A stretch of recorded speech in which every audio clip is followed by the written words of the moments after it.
Estudiantes, ¿cómo están? Siento mucho que se cortó el video, fue un error involuntario.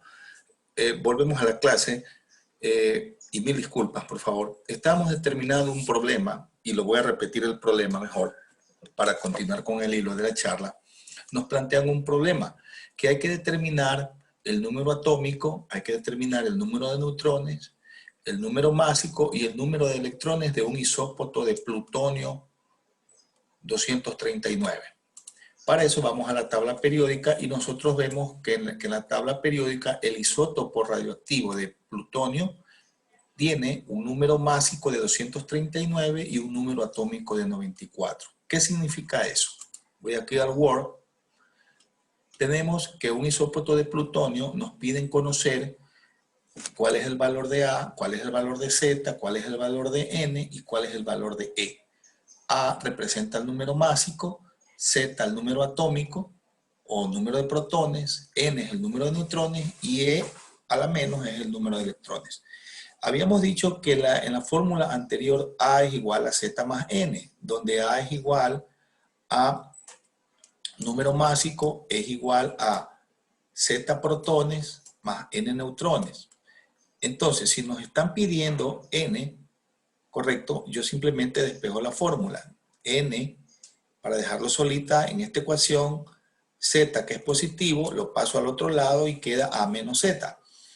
Los valores de A los da el mismo problema. A, 239, número másico, Z, 94, número atómico. Y ya sabemos entonces que los neutrones es la diferencia del número másico menos los protones. Entonces, 239 menos 34 es igual a 145. Esto significa que el átomo de plutonio tiene un número másico de 239, 94 electrones, perdón, 94 protones y 145 neutrones.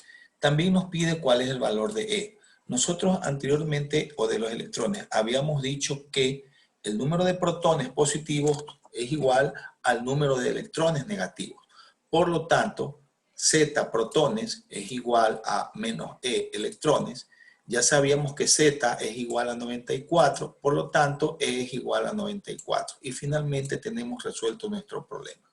Y así con cualquier otro elemento. Simplemente es cuestión de reemplazar datos. Nada más. Yo sé que ustedes lo pueden hacer y no va a haber ningún problema. Seguimos con la clase entonces. Sabemos ya entonces que el átomo está compuesto por tres partículas subatómicas. El protón y el neutrón, ambos forman el núcleo, y el electrón, que es la capa envolvente y que gira alrededor del núcleo. Repetimos que los electrones son partículas con carga negativa y de muy poca masa. Es tan poca masa que no se los toma en cuenta. Los protones son partículas de carga positiva y de masa 1.837, veces mayor que la de los electrones. Y los neutrones son partículas cuya masa es semejante a la del protón y no tienen carga eléctrica, ¿correcto? Por lo tanto, esos datos están resumidos aquí. Tenemos las tres partículas subatómicas son el electrón, que es el que gira, el protón y el neutrón que forman el núcleo. Símbolo de electrón, lo vemos aquí sombreado, menos E. Símbolo de protón, en otro libro estaba E positiva, aquí ponen P positiva, también es válido. Y neutrón estaba representado por N mayúscula, aquí lo representan con una N, con un más y con un menos. Eso significa que es neutro, porque el más neutraliza al menos, como en matemáticas elementales. La carga eléctrica del electrón es menos 1.602 coulombios por 10 a la menos 19. Repito, 1.602 por 10 a la menos 19 coulombios. Y la del protón, para que se neutralice, tiene que ser la misma carga eléctrica, 1.602 por 10 a la menos 19 coulombios. Y la carga eléctrica del neutrón es 0. La masa del electrón es 9.1 por 10 a la menos 31 kilos y la del protón es 1.67 por 10 a la menos 27 kilos. Actualmente sabemos que las partículas subatómicas pueden estar formadas por otras partículas más pequeñas.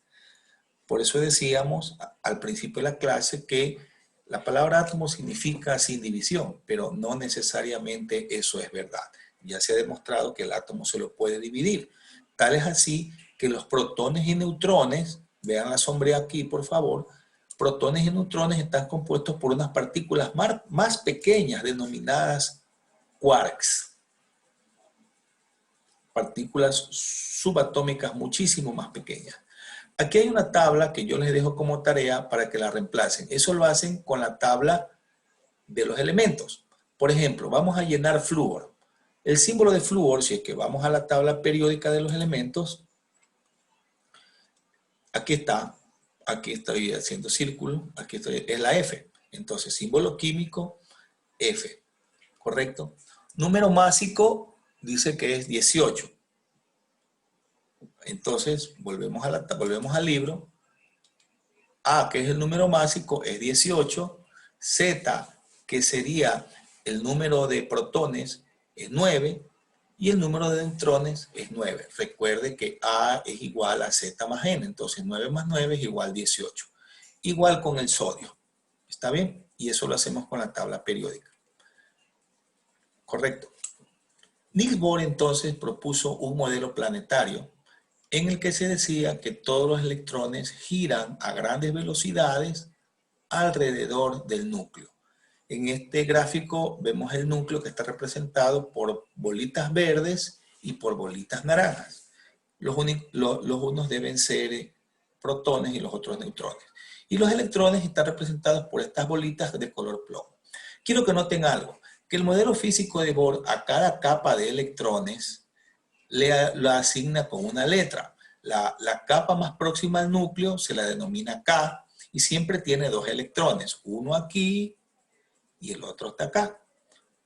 La otra capa L, es la que sigue aquí, tiene 1, 2, 3, 4, 5, 6, 7, hasta 8 electrones puede tener. La capa M tiene más electrones, pero cada capa, vamos a ver más adelante, que tiene subniveles. Es muy importante que recuerden esto, que los electrones están girando alrededor del núcleo en diferentes capas. No es que todos los electrones están en una órbita, hay varias órbitas o capas de electrones. Dice aquí que Niels Bohr propuso un nuevo modelo atómico. Para Bohr los electrones giraban en torno al núcleo, en órbitas circulares de radios definidos, pero no en todas las órbitas, pues para eso existían órbitas permitidas y otras no permitidas. Cada una de estas órbitas puede tener un número dado de electrones con una energía determinada. El concepto de energía aquí es muy importante, porque la energía, según los postulados de Lavoisier, no se crea ni se destruye, solo se transforma. Algo que pierde energía, esa energía va a ser ganada por alguien en otro lado. Y es la ley de la naturaleza también. El parecido del modelo con los modelos planetarios y el hecho de que interpretara ciertos sucesos experimentales carecían de explicación e hicieron que carecían de explicación e hicieron que tuviera un éxito no tan inmediato. En 1925, los experimentales teóricos como Max Planck y Louis de Broglie y Heisenberg y Erwin Schrödinger propusieron otro modelo atómico que es el modelo actual. A diferencia de Bohr, Bohr creía que los electrones giraban alrededor del núcleo en órbitas planetarias, así. En cambio, Schrödinger propone un modelo un poco más dinámico, porque cuando uno quiere saber dónde está el electrón, no se sabe, parece que está aquí, que está acá. Entonces el electrón no tiene este movimiento planetoideo, ¿no? Tiene un movimiento que lo voy a hacer en cámara lenta, así, gira y se va así y sigue girando, gira así. Es decir, tiene una trayectoria muy difícil de encontrar, muy irregular y muy determinada. Eso es el modelo atómico hasta ahora normal del átomo. Que si bien es cierto, los electrones giran alrededor del núcleo, pero no en forma regular, sino en forma totalmente casi aleatoria, siempre alrededor del núcleo. ¿Correcto? Vamos ahora a entrar en la mecánica cuántica, en la física cuántica de la bacteria. Básicamente la física cuántica, en pocas palabras, se trata de que no existe un evento definido a nivel subatómico. En mecánica cuántica el electrodo está aquí, pero puede estar acá. O no está aquí y tampoco está acá. Es un poco complejo, pero vamos a explicar lo que es la mecánica cuántica en realidad. Aquí hay un modelo mecánico cuántico que ustedes pueden ver con la secuencia. En un momento el electrodo está aquí. Y fíjense que tiene esta órbita. Sigan la flecha. En otro momento el electrodo está acá, pero ya dibuja otra órbita. ¿Se dan cuenta? Y en un tercer momento este electrón rojo dibuja otra órbita en otro sentido y en otra dirección, si es que ustedes se dan cuenta. Es decir, que el electrodo no hace esto, sino hace esto de una forma muy irregular. En eso se basa la física cuántica y es muy difícil determinar la posición del electrón.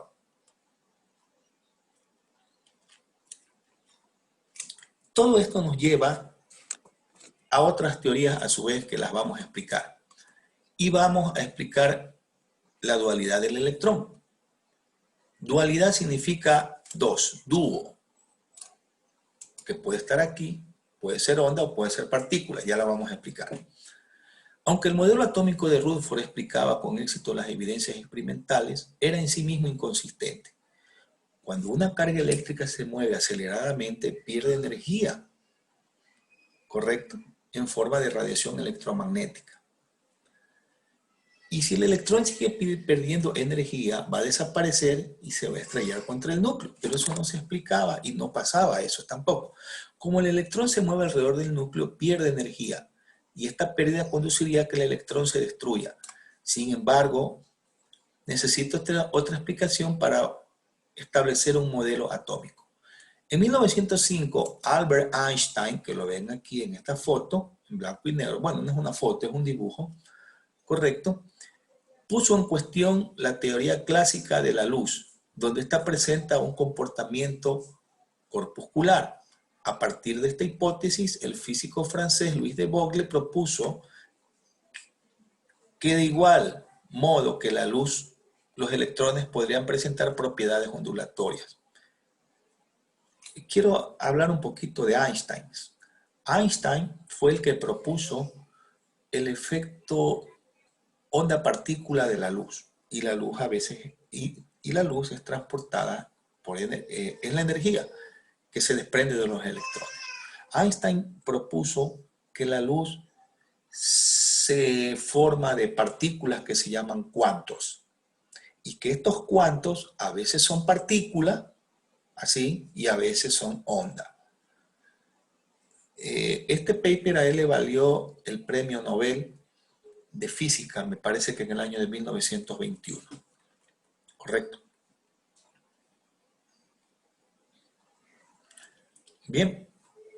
Y ahora entramos un poquito a unas formulitas que tienen que ver con la teoría de Planck. Ya vamos a ver quién fue Max Planck. Max Planck fue un físico alemán de principios del siglo pasado, también premio Nobel de Física. Y ya veremos por qué. Quiero que pongan mucha atención a la simbología. La M minúscula significa masa, la B minúscula significa velocidad.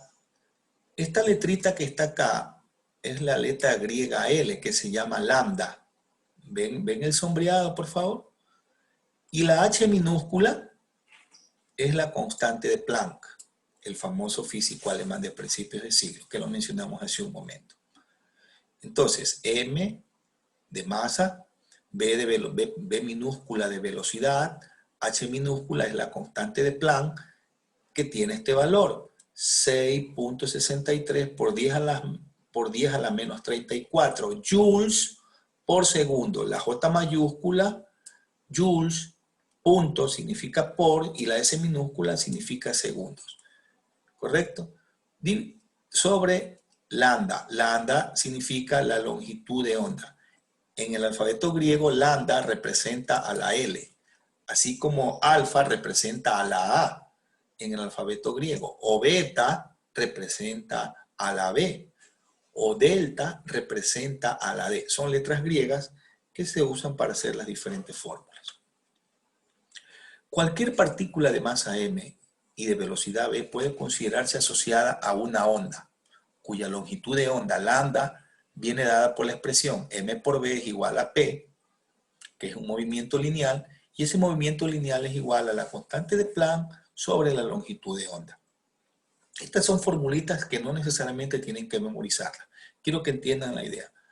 Por lo tanto, la longitud del electrón debe ser un número entero. Así, las únicas órbitas permitidas, que son las que dan lugar a onda estacionaria, son 2 por P por R es igual a N por I. No se preocupen por esto, es la idea de presentarles, nada más. Correcto. Vamos a ver ahora el espectro electromagnético. Para hablar del espectro electromagnético, quiero darles una idea. A ver, nosotros podemos ver ciertos colores. Podemos ver desde el color del color violeta hasta el infrarrojo. Entre esos dos colores está el azul, el celeste, el verde, el amarillo, el anaranjado, el rojo, hasta que llegamos al infrarrojo. Eso es lo que nosotros podemos ver. Por debajo del ultravioleta no podemos ver. Y más allá del infrarrojo tampoco podemos ver. Pero sin embargo hay ciertos animales que sí pueden ver en esa longitud de onda. O ahora ya hay binoculares infrarrojos para ver en la noche. O detectores infrarrojos para ver el calor. Les recuerdo una película para que tengan un ejemplo. La famosa película Depredador. Viene un monstruo del espacio en que él sí puede ver en longitudes de onda que se emiten calor. Él tiene otra visión, no tiene una visión humana que distingue el amarillo, rojo, verde. Él tiene otra visión que está en otro campo electromagnético. ¿Correcto? Y asimismo, hay animales en la naturaleza que pueden ver en la noche y no pueden ver en el día, debido al espectro electromagnético. ¿Qué es el espectro electromagnético? En los años 1700, el famoso físico Isaac Newton, uno de los genios más grandes de la física, diseñó un experimento. Él se preguntaba, ¿qué es la luz? ¿Qué es la luz? ¿De qué está compuesta la luz? No lo sé. Entonces él hizo un experimento. En un cuarto oscuro hizo un huequito por el que pasaba la luz, puso un prisma, que está representado aquí por este triángulo. Un prisma es un lente, y del prisma salieron todos los colores, desde el azul, pasando por el verde, al amarillo, al anaranjado, al rojo. Ni más ni menos como cuando ven el arco iris. Si ustedes se dan cuenta, en el arco iris pueden ver el espectro electromagnético visible, que el arco iris comienza por azul, pasa por celeste, pasa por verde, pasa por amarillo, pasa por anaranjado y pasa por rojo. Eso es lo que vio Isaac Newton. E Isaac Newton dijo, perfecto, la luz blanca está compuesta a su vez de otros colores que los descompone el prisma. En la naturaleza puede verse ese efecto y ustedes en su casa pueden repetir el experimento, hacen un huequito en una pared o en una puerta, dejan que pase la luz, se consiguen un prisma y van a ver cómo se descompone la luz en un abanico. ¿Correcto? A eso se le llama el espectro electromagnético visible, que es el que nosotros podemos ver. Pero hay el espectro electromagnético ultravioleta, que no lo podemos ver, y hay el infrarrojo, que tampoco lo podemos ver. Simplemente nosotros podemos ver cierta sección del espectro electromagnético. ¿Correcto? Los cuerpos calientes emiten energía en forma de radiación. ¿Correcto? Y lo hacen en forma continua, es decir, que la radiación está formada por todas las frecuencias, desde las muy pequeñas, que son las ultravioletas, hasta las grandes, que son las infrarrojas. ¿Correcto? Entonces, a través de este experimento, sabemos que la luz está compuesta. Ahora, ¿por qué? Si ya sabemos que en el espectro electromagnético visible hay varios colores que comienzan por el azul, violeta, azul, verde, amarillo, anaranjado, rojo. ¿Por qué hay elementos rojos? Porque hay elementos verdes, porque hay flores blancas, porque hay flores amarillas, porque hay flores rosadas. ¿Por qué? ¿Por qué, por qué este mouse tiene color plomo? Correcto. Es porque absorbe todos los colores menos el plomo. ¿Está bien? ¿Por qué atrás de mí hay una madera que es de color café? Porque absorbe todos los colores menos el café, y eso es lo que nosotros podemos ver. ¿Por qué mi camiseta es roja? Porque absorbe todos los colores de la luz blanca menos el rojo, y ese es el que podemos ver, señores. De eso se trata el espectro electromagnético. Ahora, las sustancias a veces emiten radiación o absorben radiación, que tiene que ver mucho esto con el espectro electromagnético. Por eso hay las luces fluorescentes o los trajes fluorescentes. Si se han dado cuenta que hay muchos trajes que emiten luz aún en la oscuridad a veces, eso es fluorescencia. Ellos emiten energía y nosotros la podemos ver. Entonces, hay sustancias que absorben energía y otras que emiten energía. En este caso, mi camiseta absorbe todo el espectro magnético menos el rojo, pero a su vez emite el rojo. Un ejemplo figurado, ¿no? En este gráfico, por ejemplo, se prueba con el hidrógeno, que es el elemento más sencillo. El hidrógeno tiene de masa atómica 1 porque tiene un protón y tiene un electrón. Es el elemento más sencillo. Entonces se prueba siempre, muchos experimentos se hacen con hidrógeno. Y aquí vemos la longitud de emisión. Esto me recuerda a las pantallas de los televisores que tienen franjitas así. Y hay absorción por otro lado. Entonces hay emisión y hay absorción. Yo les hablé del espectro electromagnético, pero toda la vida necesita medida. Entonces el espectro electromagnético se lo mide no en metros, no en centímetros, sino en angstroms. Angstrom, le voy a poner aquí un angstrom, se lo voy a poner más acá, para que lo vean solo. El Armstrong, denotado con la A mayúscula, es igual a 10 elevado a la menos 10 de metro. Claro, ahí dice 10 menos 10, pero en realidad es 10 elevado a la menos 10. ¿Ya? Significa que un Armstrong tiene 10 a la menos 10 metros. Entonces, eso es una escala pequeñísima en realidad. Volvemos al libro. Entonces, se mide en Armstrong.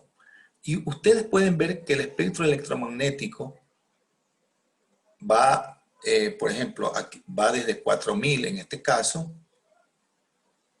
hasta 9000 y continúa a la derecha, ¿no? Entonces, todo lo que nosotros podemos ver, violeta, azul, celeste, verde, amarillo, anaranjado, rojo, eso es lo que nosotros podemos ver con nuestra luz, con nuestra visión. Lo que está por encima de 9000 Armstrong ya es las ondas infrarrojas. Y lo que está por debajo de 4000 Armstrong ya es el espectro ultravioleta. En el espectro ultravioleta se encuentran los rayos X, por encima de las infrarrojas se encuentran las ondas infrarrojas que pertenecen a los microondas, las frecuencias de radio. Como investigación, ustedes pueden ver qué son los rayos gamma. Los rayos gamma son rayos emitidos por partículas radioactivas que generalmente son nocivos para la salud. Una explosión nuclear emite rayos gamma. ¿Qué son los rayos UVA o los rayos UVA? La radiación ultravioleta. Hoy en día, en un día soleado, se dice que la radiación ultravioleta es alta y la radiación ultravioleta afecta a nuestra piel. Pero dice UVA. Existen 3 tipos de radiación ultravioleta. La UVA, la UVB y la UVC. De las 3, la ultravioleta C es la tóxica. La ultravioleta A es mucho menos tóxica. Correcto. Hace un rato hablábamos de Max Planck, Premio Nobel de Física, físico alemán, que él, a través de sus experimentos, emitió lo que se llama la constante de Planck, representada por la letra H, que lo vimos a ver. La curiosidad de Max Planck nació por lo siguiente. ¿Por qué el hierro al calentarse cambia de color? Una masa de hierro fría tiene un color oscuro, pero cuando la caliento a 600, 700 grados, se torna roja. Y Max Planck comenzó a preguntar, ¿por qué pasa aquello? Entonces ahí comienza la aventura del físico alemán Max Planck, que vivió entre 1858 y 1947, estudió en 1900 la radiación emitida por un cuerpo, en este caso por un cuerpo negro. Dice que un cuerpo negro es una superficie ideal que no refleja la radiación que incide sobre ella. Con fines experimentales es bastante aproximado a considerar como cuerpo negro una pequeña abertura en una cavidad, ya que la radiación que incide a la abertura queda atrapada en la cavidad y no se refleja. Y aquí tenemos la famosa constante de Planck nuevamente. Max Planck midió la emisión de energía a diferentes temperaturas. Correcto. Y por ejemplo, para ciertos cuerpos emiten radiación E, la E de energía. Correcto. Aquí está la E arriba en el eje de las Y. Correcto. En el espectro infrarrojo notó aquello. La distribución de energía emitida por un cuerpo negro a diferentes temperaturas. Temperatura T1 emite cierta energía, a T2 menos energía, a temperatura 3 menos energía y a temperatura 4 mucha menos energía. Significa que la energía de temperatura 1 es mayor a la 2 a la de la 3 y la 3 es mayor a la de la 4. Entonces, energía para Planck significa a la constante de Planck por una frecuencia de radiación dada en longitud de onda lambda. Entonces, todo esto se los expliqué porque tiene que ver con la teoría atómica de Bohr. No se olviden que vimos en un dibujo anterior que Bohr sabía que habían varias capas de electrones y a cada capa la llamó nivel y la asignó con letras K, L, M. A su vez, cada nivel tiene lo que se llama subniveles. ¿Correcto? Me voy a tomar un pequeño descanso. Tengo un problema ahorita, lo voy a resolver. Denme unos minutos y volvemos en un tercer y último video. Gracias.